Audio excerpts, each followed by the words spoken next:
Hello guys, welcome back to our channel.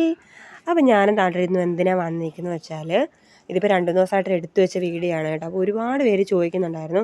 എന്നുവെച്ചാൽ നമ്മുടെ comment ബോക്സിലല്ല, നമ്മൾ അറിയാവുന്ന നെയ്ബേഴ്സും നമ്മുടെ റിലേറ്റീവ്സ് എല്ലാവരും ചോദിക്കുന്നുണ്ടായിരുന്നു, കുഞ്ഞിനെ എങ്ങനെയാണ് ഒരുക്കിയത്, പിന്നെ ഡ്രസ്സും കാര്യങ്ങളും മേക്കപ്പും ഒക്കെ എങ്ങനെ ആരെങ്കിലും വലിച്ച് ചെയ്യിക്കുമായിരുന്നോ, നിങ്ങൾ തന്നെ ചെയ്താണോ? അപ്പം അങ്ങനെ ചോദിച്ചിരുന്നിട്ടുണ്ട്. അപ്പം നമ്മൾ തന്നെയാണ് കുഞ്ഞിനെ ഒരുക്കിയത് കേട്ടോ.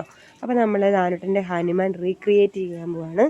അത്രത്തോളം ഒക്കത്തില്ല, കാരണം അമ്മയാണ് ഫേസും കാര്യങ്ങളൊക്കെ ചെയ്തത്. അപ്പം ഞാൻ ജസ്റ്റ് ഒന്ന്, എന്നാലും ഏകദേശം ഞാനുണ്ടല്ലോ. അപ്പം ഞങ്ങൾ രണ്ടുപേരോടാണ് ഒരുക്കിയത്. അപ്പോൾ ആ ഒരു റീക്രിയേഷനാണ്. അപ്പോൾ ആദ്യം തന്നെ ഒരു സ്കിൻ ടൈപ്പ് ഒരു കളറോ അല്ലെങ്കിൽ സ്കിന്നിൻ്റെ കളറായിട്ടുള്ള എന്തെങ്കിലും ഒരു 3/4 മുട്ടിന് മുകളിൽ നിൽക്കുന്ന ഒരു നിക്കറോ ഷോർട്സോ എന്തെങ്കിലും നല്ല ടൈറ്റ് ആയിട്ടുള്ളത് ഇട്ട് കൊടുക്കുക. ഒരുപാട് ടൈറ്റ് വേണ്ട, കുട്ടികളല്ലേ. അതിനുശേഷം നമ്മളൊരു പാൻ കേക്ക് ഫേസിൽ അപ്ലൈ ചെയ്ത് കൊടുക്കുകയാണ്.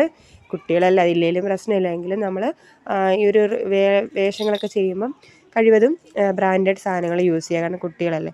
അപ്പോൾ നമ്മളത് പാൻ കേക്ക് ഇട്ട് കൊടുത്തു, പിരി ഒന്ന് വരച്ച് കൊടുത്തിട്ട് നമ്മളിതേ പൊട്ടിലേക്ക് വേണം നമ്മുടെ റൗണ്ട് മറ്റേ കളറിലെ നൊസ്റ്റു മറ്റേ ആ സാധനമില്ലേ, അത് വെച്ചിട്ട് റൗണ്ട് ഇങ്ങനെ ഒരു ചന്ദ്രക്കല പോലെ ആദ്യം ഞാൻ ഒന്ന് ഡോട്ട് ഇട്ടിട്ട് അതൊന്ന് ഫില്ല് ചെയ്ത് ആ ഒരു ചന്ദ്രക്കല ഇട്ട് കൊടുക്കുകയാണ്.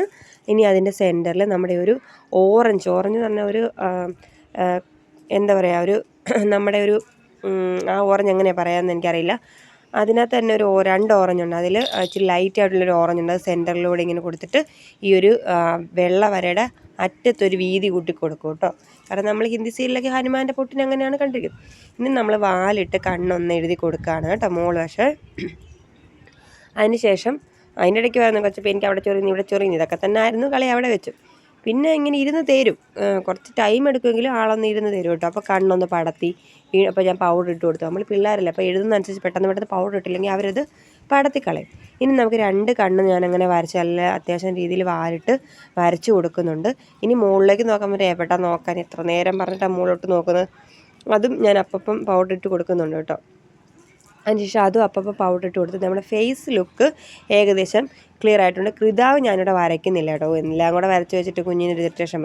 അപ്പോൾ ചുണ്ട് വരയ്ക്കുമ്പോൾ നമ്മൾ ലിപ്പ് ഒഴിച്ചിട്ട് ചുറ്റും ഇങ്ങനൊരു റൗണ്ടിൽ മോൾ വശത്ത് ഇച്ചിരി കൂട്ടി താഴെ വശം കുറച്ചിട്ട് ഒരു കൊടുക്കുക. ഇപ്പം പപ്പ് പിടിക്കുമ്പോൾ ഓൾറെഡി ചുണ്ടിങ്ങനെ വീർത്തിരിക്കുന്ന പോലെ തോന്നാൻ വേണ്ടിയിട്ടാണ്. അതിനുശേഷം നമ്മൾ സാരി ഉടുപ്പിച്ച് കൊടുത്തു കേട്ടോ. ഇങ്ങനൊരു പാൻറ്റ് പോലെയാണ്. ഞാൻ ഉടുപ്പിച്ച സാരി എനിക്ക് കൊടുക്കാറില്ല, അമ്മയാണ് ഉടുപ്പിച്ചത് കേട്ടോ.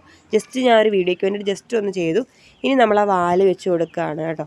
അങ്ങനെ വാല് ഉള്ളിലേക്ക് ഇൻസേർട്ട് ചെയ്തിട്ട് ഈ ഒരു ഗോൾഡ് കളറിലെ ഒരു ദുപ്പട്ട പോലത്തെ ഒരു സാധനം ഇങ്ങനെ അരയിൽ ചുറ്റി കൊടുക്കുക. അപ്പോൾ അരയിലേക്ക് വേറെ ഒന്നും ആവശ്യമായിട്ട് വരില്ല കേട്ടോ. ഇത് അത്യാവശ്യം ഗിൽറ്റഡ് ആയിട്ടുള്ളൊരു വർക്കാണ് അതിലുള്ളത്. അതിനുശേഷം നമ്മൾ കയ്യിൽ കെട്ടാൻ വേണ്ടിയിട്ട് ഇതുപോലെ വാങ്ങിച്ചിട്ടുണ്ടായിരുന്നു. അത് ഷോൾഡറിലും കൈയുടെ പത്തിയുടെ മുകളിലായിട്ട് ഇട്ട് കൊടുക്കുക. അതിനുശേഷം ഇത് ഇവൻ്റെ തന്നെ ധാവണി സെറ്റിൻ്റെ ഒരു മാലയാണ് കേട്ടോ, അതിട്ട് കൊടുക്കുന്നുണ്ട്. ഇപ്പോൾ ഹനുമാൻ അല്ലെങ്കിൽ എന്താ പറയുക, ഹിന്ദു ദൈവങ്ങളൊക്കെ ഒറ്റ കാലിൽ ഇങ്ങനെ ഒരു ചിലമ്പണി ആ ഒരു ഇതല്ലേ. അപ്പോൾ ഹനുമാൻ ആ ഒരു ചിലമ്പ് നമ്മൾ ഇട്ട് കൊടുക്കുന്നുണ്ട് കേട്ടോ. പിന്നെ